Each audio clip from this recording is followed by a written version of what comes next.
Hey, this is Artie Astor from B Sharp and C. I want to do a quick video, something that should just take a couple of minutes. I have Logic Pro pulled up, and I want to show something because over the years I've looked at songs like, oh, I want to learn this Beatles song. I want to learn this, Eagles song. And there are times you pull up you open the book or you go online and you're looking at the lyrics with the chords, and you see like A minor 11, E sharp 11, flat 5, and all this weird stuff. And you begin to think to yourself, well, sharp 11, flat 5, when you stop and analyze it, it's kind of the same thing. A sharp 11 is a sharp 4, a flat 5 is a flat 5. A flat 5 and a sharp 4 are the same note. A minor, sharp 4 is E flat, flat 5 is E flat. Anyways, back to the point.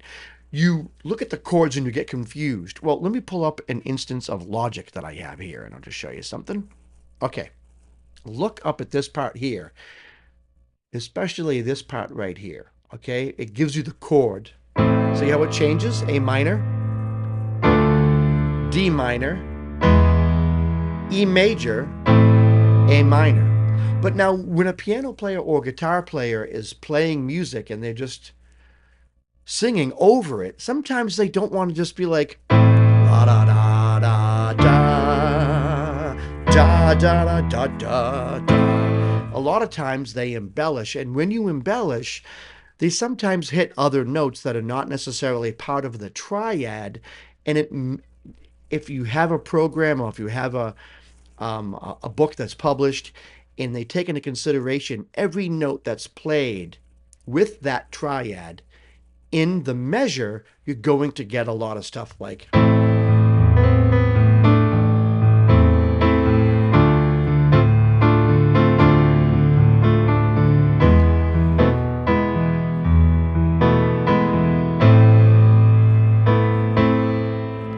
so I'm just playing and it goes to an add 9, right? To a D7 9, and this is my favorite, add 11. But what I'm doing with my hands is actually not very complicated. So I know it's backwards. I really wish I could have my phone.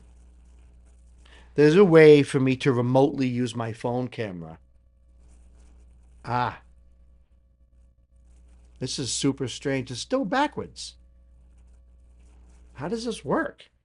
This is just so clunky. All right. So I'm playing the A minor, but I want to do something with it. So I add the 2. And then I do the D minor, add the 7, and then the E. I add the A, which is the 11.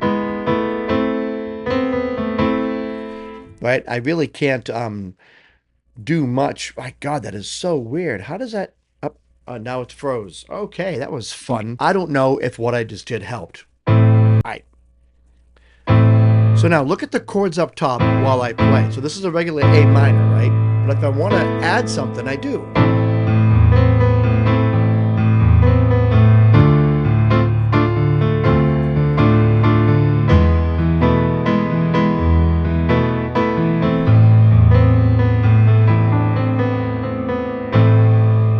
But as I hit the chord, I go to 11, the 9, right?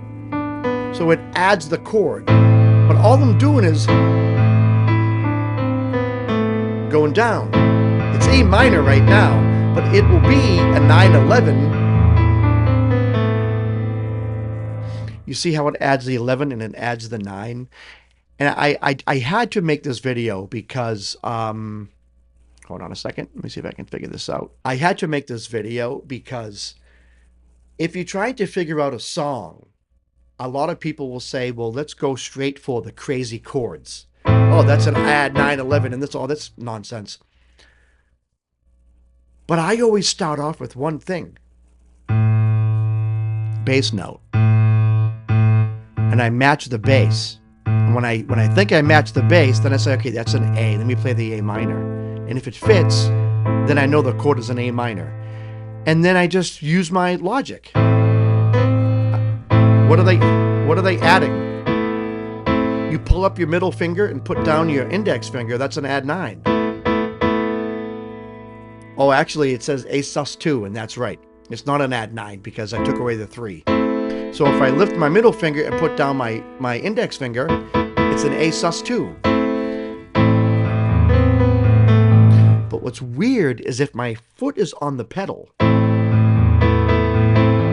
and I do the sus2 chord, but my foot's on the pedal, the 3 stays in there. It becomes an add 9. That's how accurate this is on logic. But I used to get super overwhelmed and afraid when I looked at chord, like a chord book or a song book, and I look at like one measure and it has like A sus4 to D, this, that, and the other thing, and there's chords all over the place. I actually think that style of publishing is too daunting. Even for a seasoned musician who's been playing for years, they don't want to look at chord changes and see a whole plethora of things, because really everything is based off of triads. A triad is a complete chord, you know? And if you have the 3 or the flat 3, it tells you whether it's major or minor. Anything else after that is flavor. And the flavor is good, but the flavor isn't necessarily what makes the structure of the song. So when you're trying to figure out a song, stay for the root note and the triad.